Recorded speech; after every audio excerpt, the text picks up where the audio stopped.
जी अस्सलाम वालेकुम students. Exercise 7.1 के जस्ट लास्ट 3 क्वेश्चन रह गए हमारे 16, 17 एंड 18। तो इससे पहले हम 15 क्वेश्चन को कवर कर चुके हैं। अगर आपने इनकी वीडियोस नहीं देखी हैं तो आपको रिकमेंड करूंगा कि वो सारी वीडियोस देख लें ताकि आपको अच्छे से समझ में आ जाए। सो क्वेश्चन नंबर 16 के अंदर हमारे पास है द लाइन सेगमेंट ज्वाइनिंग, एक पॉइंट P दिया हुआ है आपको -8, 10 और एक पॉइंट Q दिया हुआ है 6, -4 is cut by X and Y axis. ठीक है, ये जो दो पॉइंट हैं ये कट एक लाइन सेगमेंट को बना रहे हैं, इनसे एक लाइन सेगमेंट बन रही है जिसको एक्स और वाई एक्सिस के ऊपर कट हो रहा है। ठीक है, इसको समझते हैं डायग्राम बनाकर कि किस तरह से कट हो रहा है। And B respectively find the ratio in which A and B divide P Q. Line segment P Q जो बनेगी हमने मालूम करना है किस तरह से किस रेशो से डिवाइड कर रही है वो पी एंड क्यू को। ठीक है, तो एक्स एक्सिस के ऊपर जब कट रही होगी उसकी भी रेशो मालूम करनी है और वाई एक्सिस के ऊपर जो कट रही होगी उसकी भी मालूम करनी है। तो एक तरह से दो रेशो आपने मालूम करनी है यहाँ पर। जी स्टूडेंट्स, तो अब आपके पास यहाँ पर क्या है, पॉइंट P एक दिया हुआ है -8, 10 और पॉइंट Q दिया हुआ है 6, -4 और ये कहा जा रहा है कि ये दोनों पॉइंट से मिलकर एक लाइन सेगमेंट बनेगा, वो एक्स एक्सिस और वाई एक्सिस दोनों को कट कर रहा होगा। ठीक है, ये आपका हो जाता है एक्स एक्सिस और ये है आपका Y axis. This is X prime axis and Y prime axis. ठीक है, सो अभी आपने क्या करना है, इन पॉइंट्स को लोकेट कर लेना है। अंदाजे से लोकेट करेंगे, एग्जैक्टली इसकी लोकेशन नहीं करेंगे। हमारे पास क्या -8, 10 एक्स की वैल्यू -8 और वाई की वैल्यू 10 है आपके पास, यहाँ कहीं लाई करेगा। ठीक है, -8, 10 this is your point P। ठीक है, देन उसके बाद Q आपके पास x की वैल्यू +6 और y की वैल्यू -4, ये भी यहाँ कहीं लाई करेगा। ठीक है, 6, -4। अब इनको ज्वाइन करके हमने एक लाइन सेगमेंट बना लेना है। ठीक है,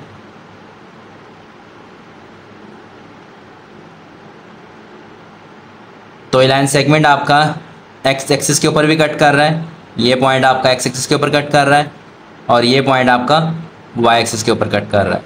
ठीक है, इन पॉइंट्स के मेरे पास क्या मालूम करना है, फाइंड द रेशो। हाँ, रेशो मालूम करनी है, यानी कि मेरे पास रेशो कैसे मालूम करनी है, यहाँ से लेकर यहाँ तक और यहाँ से लेकर यहाँ तक। ये रेशो क्या होगी, जब वो पॉइंट वाई एक्सिस को कट कर रहा होगा और इसके अलावा ये एक्स एक्सिस के ऊपर कट करने वाला पॉइंट है, यहाँ से लेकर यहाँ तक और यहाँ से लेकर यहाँ तक। ये रेशो क्या होगी, जब आपका पॉइंट एक्स एक्सिस को कट करेगा। ठीक है, तो इन पॉइंट्स को नाम दे देते हैं। पहले हमें जो पॉइंट्स दिए हुए हैं पी क्यू दिए हुए हैं। ठीक है, ये आपका पॉइंट Q है और P है, तो इन पॉइंट्स को भी हम नाम दे देते हैं PQRS। इसको कह देते हैं R, इसको कह देते हैं S। ठीक है, अब इनको जब हमने नाम दे दिया ना तो इसके बाद हमें ज़रूरत नहीं पड़ेगी कि इनके लिए हम डायग्राम भी बना के दिखाएं। पेपर में डायग्राम की ज़रूरत नहीं पड़ेगी। अगर मैं इसकी थ्योरी में लिख दूं कि हमारा पॉइंट P यहाँ पर कट कर रहा है, Q यहाँ पर कट कर रहा है, सब चीज़ें हम लिख देते हैं। ठीक है, जब ये चीज़ लिख दी जाएंगी तो फिर डायग्राम की ज़रूरत नहीं पड़ेगी। अदरवाइज़ अगर आप डायग्राम बनाना चाहते हैं तो इसकी आप बना सकते हैं। ठीक है, बाकी अक्सर मैंने आपको मना भी किया कुछ डायग्राम्स के लिए, लेकिन इसकी अगर आप बनाना चाहें तो कोई इशू नहीं है, आप बना सकते हैं। ये सेम डायग्राम बनेगी इस तरह से। तो लिख देते हैं यहाँ पर कि late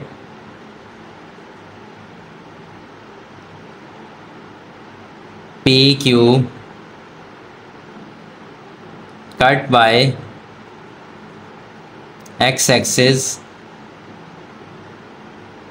and y axis through point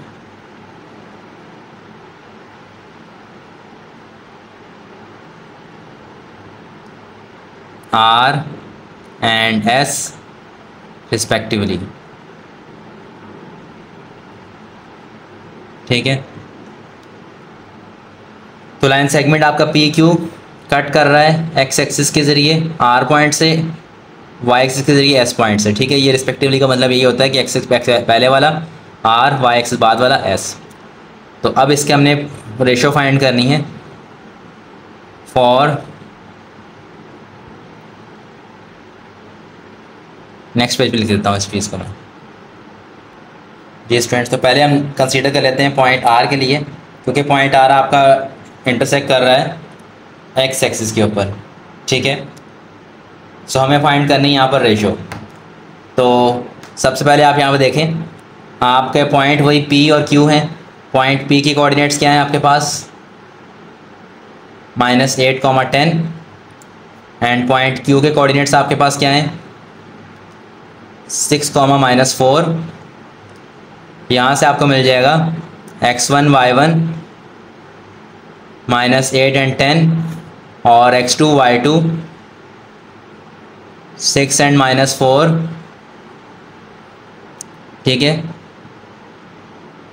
अब क्योंकि आपका पॉइंट R जो है वो x एक्सिस को कट कर रहा है, तो आपको एक चीज़ मालूम है कि अगर कोई भी पॉइंट x एक्सिस पे कट करता है तो वहाँ पर y की वैल्यू क्या होती है, 0 होती है। कोई भी पॉइंट अगर x एक्सिस को कट करेगा तो वहाँ पर y क्या होता है, 0 होता है। सिमिलरली अगर कोई पॉइंट y एक्सिस को कट करता है तो वहाँ पर x क्या होता है, 0 होता है। ठीक है, ये बात हम ऑलरेडी जानते हैं कि जब भी आपका कोई भी पॉइंट x एक्सिस के ऊपर या जो भी पॉइंट ले लें आप, वहाँ पर हमेशा y की वैल्यू क्या होगी, 0 होगी, क्योंकि यार आपका x एक्सिस के ऊपर आ रहा है। इसी तरह से अगर आप y एक्सिस के ऊपर कोई भी पॉइंट ले लें तो वहाँ पर आपकी x की वैल्यू क्या होगी, 0 होगी। ठीक है, सो हमने r के कोऑर्डिनेट्स के हमें क्या मिल गया, x, 0, तो ये हम यूज़ करेंगे।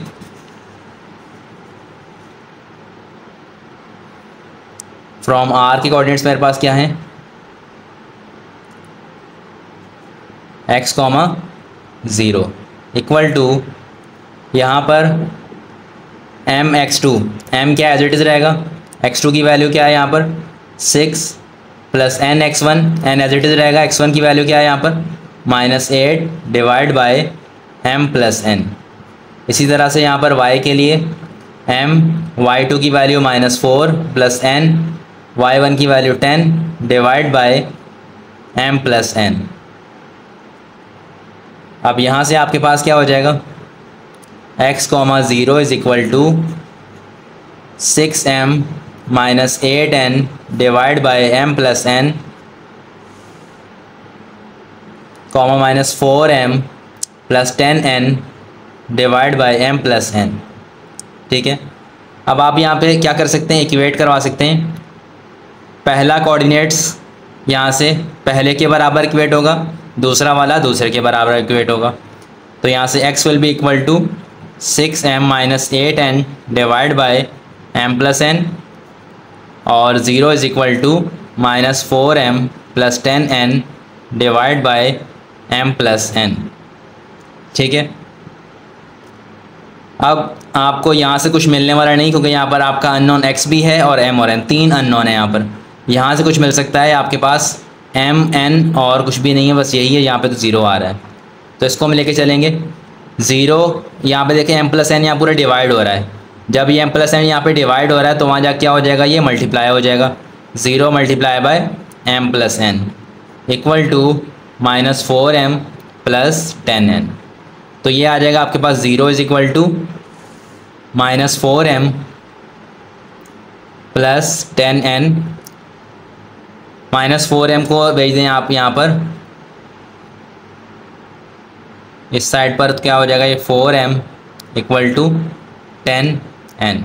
ठीक है, अब आप क्या करें, यहाँ पर n यहाँ पर क्या हो रहा है, मल्टीप्लाई, वहाँ जा क्या हो जाएगा, डिवाइड हो जाएगा, m डिवाइड बाय n, और 4 यहाँ पे क्या हो रहा है, मल्टीप्लाई, तो वहाँ जा क्या हो जाएगा, डिवाइड हो जाएगा, 10/4। So m upon n will be equal to 2 2 ज़ा 4, 2 5 ज़ा 10, तो 5/2। सो m रेशो n आपके पास क्या आ गया, 5:2। ठीक है, अब m रेशो n आपके पास 5:2 आ गया है। तो ये किसके लिए आया है, पॉइंट r के लिए, और पॉइंट r किसको कट कर रहा है, पॉइंट r आपका कट कर रहा है x एक्सिस को। ठीक है, सो आप यहाँ लिखेंगे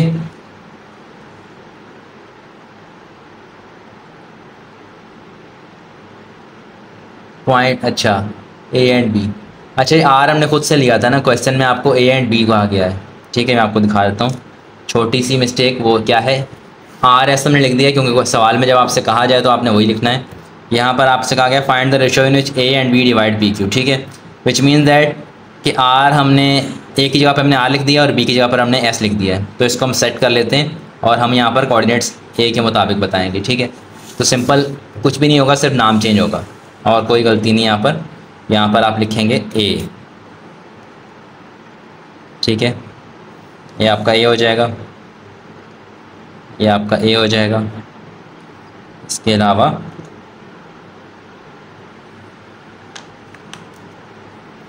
यहाँ पर आपका ए हो जाएगा, सिंपल। ठीक है, इसके अलावा आपके पास क्या आ जाएगा, ये जो पॉइंट है ये भी ए होगा। This is A, this is B. ठीक है, ए जो है एक्स एक्सिस के ऊपर कट कर रहा है, बी जो है वो वाई एक्सिस के ऊपर कट कर रहा है। तो हमारा काम सारा मुकम्मल हो चुका है। यहाँ पर बस ए और बी लिख दें। एक्स एक्सिस के ऊपर जो पॉइंट कट कर रहा है,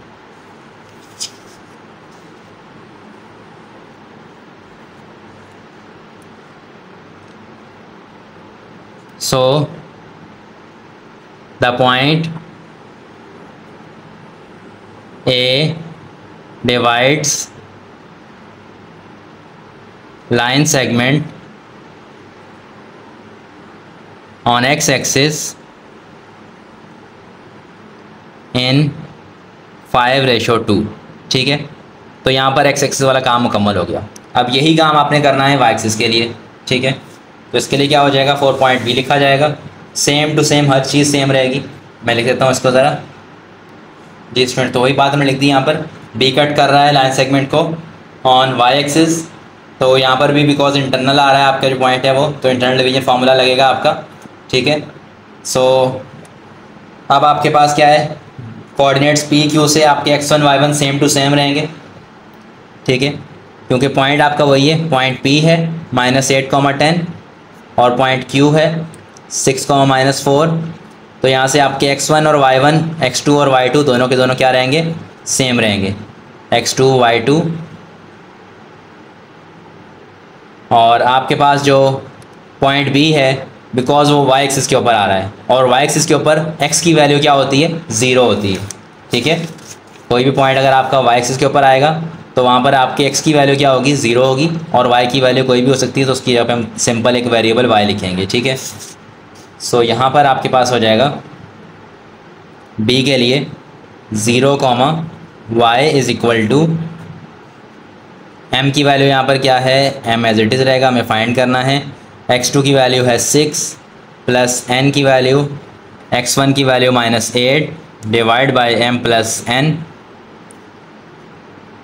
m y2 की वैल्यू -4 n, y1 की value 10 divide by m plus n। ठीक है, ये आ जाएगा आपके पास 6m -8n divide by m plus n, -4m plus 10n divide by m plus n। ठीक है, ये आ गया आपके पास। अब यहाँ पर क्या है, 0, y। अब कंपेयर करेंगे, इक्वेट कराएंगे यहाँ पर, फर्स्ट वाला फर्स्ट के साथ, सेकंड वाला सेकंड के साथ। 0 is equal to 6m -8n divide by m plus n, y is equal to -4m plus 10n divide by m plus n। तो यहाँ से हमें कुछ नहीं मिलने वाला, यहाँ पर 3 अननोन्स हैं, y है, m है, n है, यहाँ पर 0 लगा हुआ है, तो यहाँ पर सिर्फ m और n है। तो ये 0, ये m प्लस n यहाँ पर क्या हो रहा है, डिवाइड हो रहा है, वहाँ जाके क्या हो जाएगा, मल्टीप्लाई। तो यहाँ पर आपके पास 0 multiply by m plus n करेंगे क्या हो जाएगा, सिमिलरली 0 हो जाएगा। और 6m -8n, ये -8n वहाँ चला जाएगा, 8n will be equal to 6m, और ये 6 यहाँ पे मल्टीप्लाई हो रहा है, वहाँ जाके हो जाएगा डिवाइड, 8/6 इक्वल टू m/n। ठीक है, सो इट मीन्स दैट, अब यहाँ से काट लें इसको, तो m/n will be equal to, और 8/6 क्या हो जाएगा, 2 4 8, 2 3 6, 4/3। सो m/3 आपके पास क्या आ गया, m/3 is equal to 4, m/n equal to 4/3। So point B cuts y axis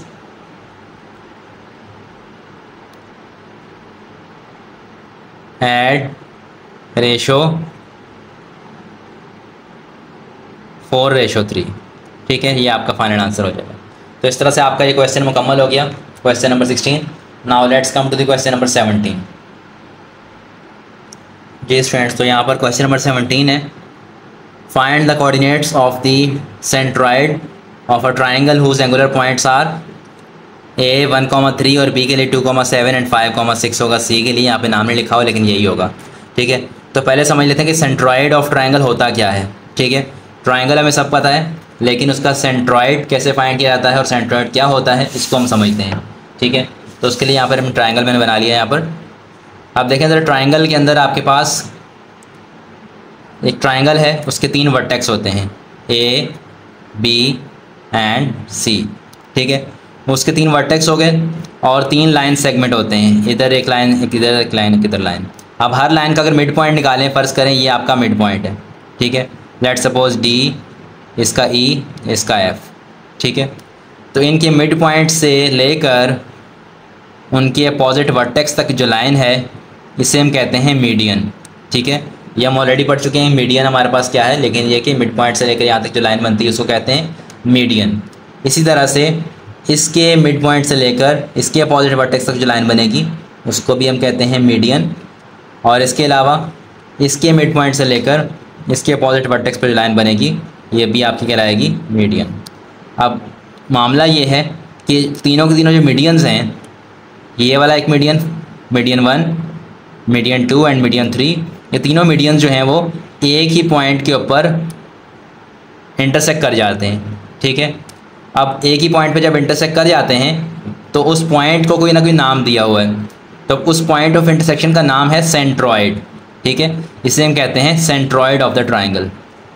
centroid क्योंकि यहाँ पर क्या है, 3 मीडियंस मिलकर एक ही पॉइंट पे टकरा रहे हैं, तो ये सेंटर के ऊपर बिल्कुल, उसके मतलब कि मीडियन भी आपका सेंटर पर होता है। ठीक है, क्योंकि मिड पॉइंट है, एक लाइन का मीडियन मिड पॉइंट पे, इसके मिड पॉइंट पे, इसके मिड पॉइंट पे, तो उन मिड पॉइंट से बनकर जो लाइन गुजरती मीडियन जो है वो तीनों के तीनों बिल्कुल सेंटर ऑफ ट्राइंगल के ऊपर जब कट करते हैं तो उसको हम कहते हैं सेंट्रॉइड ऑफ ट्राइंगल। ठीक है, सो ये आपके पास कॉन्सेप्ट हो गया सेंट्रॉइड ऑफ ट्राइंगल का। अब सेंट्रॉइड ऑफ ट्राइंगल का एक फॉर्मूला होता है, वो आपके पास क्या है, उसको हम यहाँ लिख लेते हैं centroid of triangle.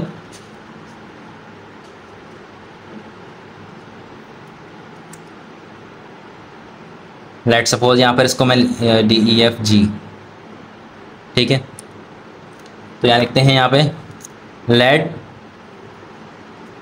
G x, y be the centroid of triangle ABC। तो G के कोऑर्डिनेट्स आपके पास क्या हो जाएंगे, इसका फॉर्मूला होता है, और फॉर्मूला आपके पास क्या है, x1 + x2 + x3 divide by 3, comma y1 + y2 + 3 divide bye 3। ये आपके पास सेंट्रॉइड ऑफ ट्राइंगल का फॉर्मूला है। बहुत आसान फॉर्मूला है, अगर आपको याद हो मिड पॉइंट वाला, मिड पॉइंट में क्या होता था, x1 + x2, यहाँ पे डिवाइड बाय 2, तो यहाँ पर 3 है तो x1 + x2 + x3, 3 के 3 डिवाइड बाय 3। ठीक है, तो सिंपल आपके पास मिड पॉइंट की फॉर्मूला के जैसा ही फॉर्मूला है, बस फ़र्क ये है कि यहाँ पे 3 कोऑर्डिनेट्स आपको उसको लेके चल रहे हैं। ठीक है, x1 x2 x3 y1 y2 y3 hopefully आपको क्लियर होगा। ये आपका होता है यहाँ पर पहला पॉइंट x1 y1 बनता है, यहाँ से आपको x2 y2 बनता है, यहाँ से आपको x3 एंड y3 मिलता है। ठीक है, तो ये आपके पास x1 x2 वगैरह यहाँ से मिल जाएंगे आपको। सो इस क्वेश्चन के अंदर जो वैल्यूज़ दी हुई हैं इनको डिसाइड कर लेते हैं कि यहाँ पर आपके पास x1 y1 ये सब चीज़ें क्या हैं। ठीक है, पॉइंट ABC में से आपको मिल जाएंगे x1 y1 1 and 3, x2 y2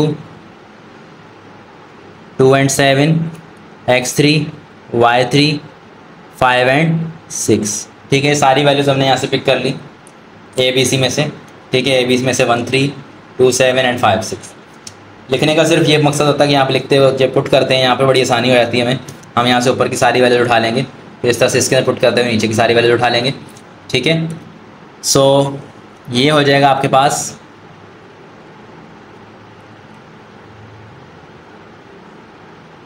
1 + 2 + 5 divide by 3, 3 + 7 + 6 divide by 3,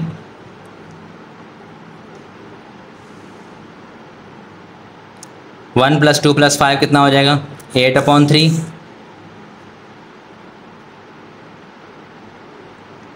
इसके अलावा 16/3। ठीक है, कट नहीं रहा है तो ये आपके पास सेंट्रॉइड ऑफ द ट्राइंगल होगा। पार्ट 1 यहाँ पर मुकम्मल हो गया। अब पार्ट नंबर 2 देखते हैं। यहाँ पर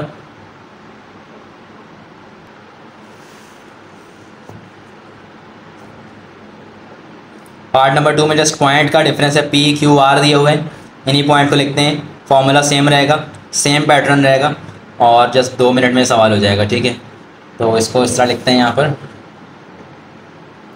इसका है part number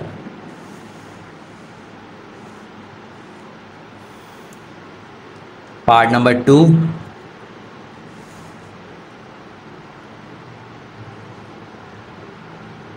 P Q R दिया हुआ है, P -2,5 Q -7,1 and R -8,-4। ठीक है,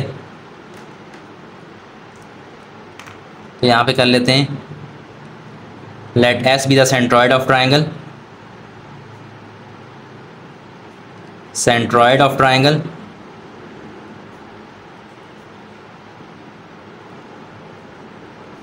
PQR, तो क्या हो जाएगा coordinate of S will be equal to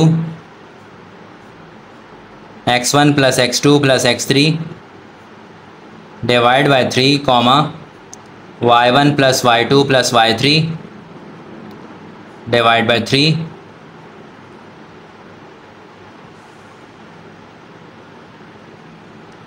x1 x2 क्या है -2 -7 and -8 divide by 3, y1 y2 y3 क्या है 5 1 एंड -4, 5 + 1 -4 डिवाइड बाई 3,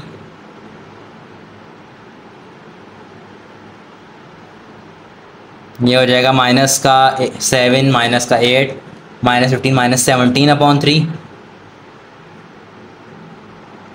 और ये आ जाएगा आपके पास 2/3। ठीक है, तो ये कोऑर्डिनेट्स हो गए आपके पास सेंट्रॉइड ऑफ ट्राइंगल PQR। तो ये बहुत सिंपल सा क्वेश्चन था और ये यहाँ पे मुकम्मल हो गया। नेक्स्ट हम देखते हैं क्वेश्चन नंबर 18। जी स्टूडेंट्स, तो लास्ट क्वेश्चन एक्सरसाइज का। So a straight line passes through the point 7,9 and -1,1, find a point in the line whose ordinate is 4। ठीक है, तो इसको समझने की कोशिश करते हैं समझने की। कह रहा है क्वेश्चन आपको एक स्ट्रेट लाइन है जो कि इन 2 पॉइंट से मिलकर बनी है। ठीक है, तो ये अंदाज़ अलग है कहने का, मगर बात देखिए। थ्रू दिस पॉइंट एक लाइन है जो इस पॉइंट से गुजर रही है, ये कह दो। ठीक है, ये इन पॉइंट से मिलकर बनी हुई है। तो क्वेश्चन क्या है, find a point in the line. एक और पॉइंट है जो इस लाइन के ऊपर आ रहा है जिसका ऑर्डिनेट 4 है। ठीक है, अब ये नहीं कहा गया कि वो पॉइंट हमारा कहाँ पर आ रहा है। वो पॉइंट हमारा इन दोनों पॉइंट के बाद आ रहा है, इन दोनों पॉइंट के बीच में आ रहा है, इन दोनों पॉइंट के पहले आ रहा है। तो जब ऐसा नहीं कहा जाएगा आपको, तो आपने हमेशा क्या करना है, उस पॉइंट को इंटरनली लेना है, उनके बीच में ही लेना है। ठीक है, लास्ट क्वेश्चन में भी एक बार कह चुका हूँ आपसे कि जब मेंशन नहीं हो कि लाइन जो पॉइंट है आपका इंटरनली कट कर रहा है या एक्सटर्नली कट कर रहा है, तो हमेशा आप क्या लेंगे, इंटरनल डिवीजन लेंगे, इंटरनली ही इसको कंसीडर करेंगे। ठीक है, तो इसको सवाल को लिखते हैं यहाँ पर।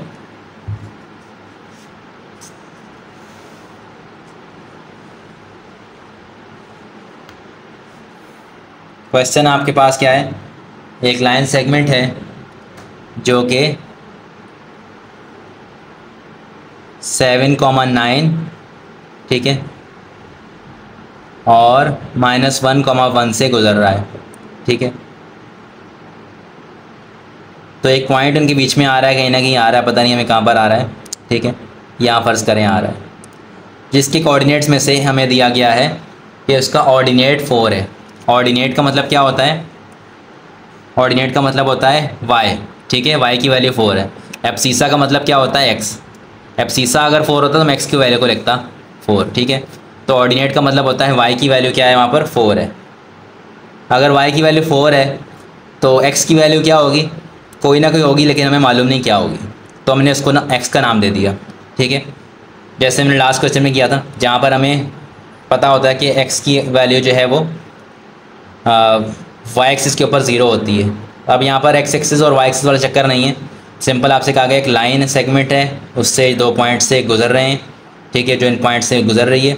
तो उन्हीं पॉइंट्स के बीच में एक और नया पॉइंट है जिसका ऑर्डिनेट 4 है। तो पॉइंट मालूम करो क्या होगा। अगर ऑर्डिनेट 4 है तो ऑब्वियसली हमें क्या मालूम करना पड़ेगा, एब्सिसा मालूम करना पड़ेगा। तो वो हम फाइंड करेंगे, कैसे फाइंड करेंगे, लेट्स सी, करते हैं। अच्छा भाई, अब ये पॉइंट आपका बीच में आ रहा है, ठीक है। हमने कहा था अगर हमें एक्सप्लेन नहीं किया जाएगा कि पॉइंट कहाँ पर आ रहा है, बीच में आ रहा है, बाद में आ रहा है, आगे या पीछे कहाँ पर भी आ रहा है, तो तब हम क्या करेंगे, हमेशा उससे कंसीडर करेंगे कि बीच के अंदर ही है। सो यहाँ पर ये पॉइंट कट कर रहा है इन दोनों पॉइंट से बनने वाली लाइन को। तो किस तरह से कट कर रहा है, यहाँ से लेकर यहाँ तक अलग हिस्सा बन जाएगा, यहाँ से लेकर यहाँ तक एक अलग हिस्सा बन जाएगा। Let's say this is the ratio m ratio n, ठीक है। तो इंटरनल डिवीजन वाला फॉर्मूला नज़र आ गया आपको, क्योंकि यहाँ पर एक पॉइंट आपको कट करके दे रहा है इंटरनल डिवीजन के ज़रिए। सो पॉइंट का नाम लिखते हैं यहाँ पर late p x,4 be a point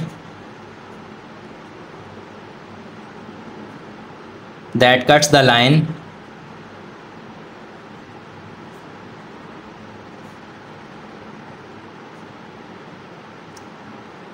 passes through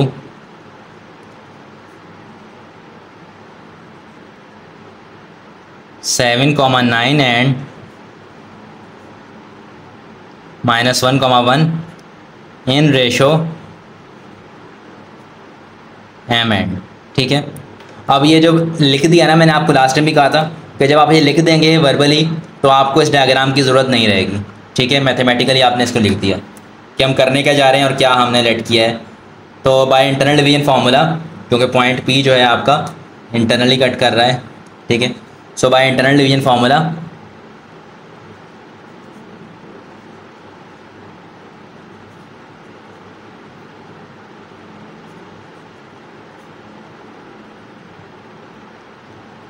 Px,y will be equal to mx1 plus nx2 divided by m plus n, mx2 plus nx1, थोड़ा सा आगे पीछे हो गया, my2 plus ny1 divide by m plus n, ठीक है। ये आपके पास है फॉर्मूला। अब इस फॉर्मूला के मुताबिक आप x1 x2 वगैरह डिसाइड कर लें। तो पहला पॉइंट आपका क्या है, 7 और 9 है, तो 7 9 से आपको मिलेंगे x1 y1 आपके पास क्या है, 7 और 9। x2 y2 मिलेंगे आपको कहाँ से, दूसरे पॉइंट से, -1 1 से, ये आपने लिख दिया। पॉइंट P से आपको क्या मिलेगा, x,4 है, ठीक है। x,4 इट्स मीन दैट ये हो जाएगा x,4 is equal to m की वैल्यू क्या है यहाँ पर, as it is x2 -1, n की value as it is x1 7 divide by m plus n, comma m आपके पास क्या है, y2 1, n y1 9 divide by m plus n, ठीक है। ये हो जाएगा माइनस का m plus 7n divide by m plus n, comma m plus 9n divide by m plus n x,4। अब यहाँ से आपके पास क्या हो गया, इक्वेट करवा लेते हैं, पहले वाले को पहले वाले के साथ और बाद वाले को हमेशा बाद वाले के साथ ही करवाया जाता है। x equal to -m plus 7n divide by m plus n and 4 is equal to m plus 9n divide by m plus n, ठीक है। सो ये हो जाएगा आपके पास, ये m प्लस n वहाँ जाके, चलो इसकी ज़रूरत नहीं, फ़िलहाल इसको ऐसे छोड़ दो। इसको कह दो इक्वेशन नंबर 1, क्योंकि हम यहाँ से कुछ भी निकाल नहीं सकते हम। ठीक है, यहाँ देखते हैं m प्लस एन यहाँ पे डिवाइड वाला के 4 से मल्टीप्लाई, तो 4 multiply by m plus N is equal to m plus 9n। ये हो जाएगा 4m plus 4n is equal to m plus 9n। यहाँ से 4m minus m is equal to 9n minus 4n। ठीक है, सो ये हो जाएगा 3m is equal to 5n, ये आ जाएगा। अब सिंपली यहाँ पर क्या हो रहा है, n यहाँ पे मल्टीप्लाई हो रहा है, वहाँ जाकर क्या हो जाएगा डिवाइड, और 3 यहाँ पे मल्टीप्लाई हो रहा है, वहाँ जाकर क्या हो जाएगा डिवाइड। इसको करते हैं हम नेक्स्ट पेज पे ऊपर। ठीक है, ये आ गया m upon n equal to 5/3। So m ratio n आपके पास क्या हो जाएगा, m ratio n will be equal to 5/3। ठीक है, so 5/3। So point P divides line segment in 5/3. Now put the values of m and n in question number 1. Put the values of m and n in equation number 1. So equation number 1 यहाँ पर क्या है, ये equation number 1, x equal to minus m plus 7n divide by m plus n। ठीक है,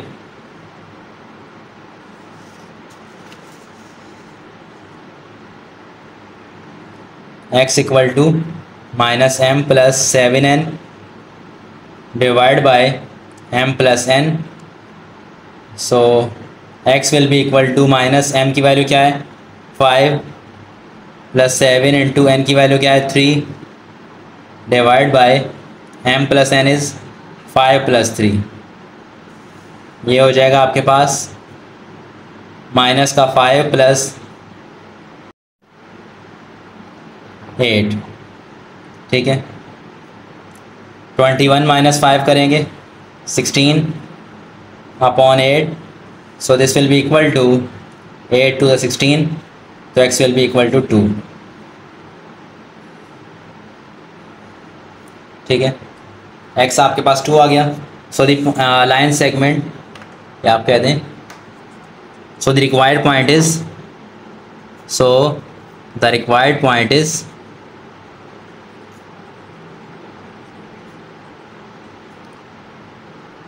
क्या होगा 2,4, क्योंकि x की वैल्यू यहाँ पर मिसिंग थी, y की तो ऑलरेडी 4 थी। The required point is P 2,4। ठीक है, P नाम भी लिखे, मसला नहीं, उनके क्वेश्चन में P का नहीं कहा गया, तो सिंपली आप 2,4 भी लिख दें तो वो काफ़ी होगा।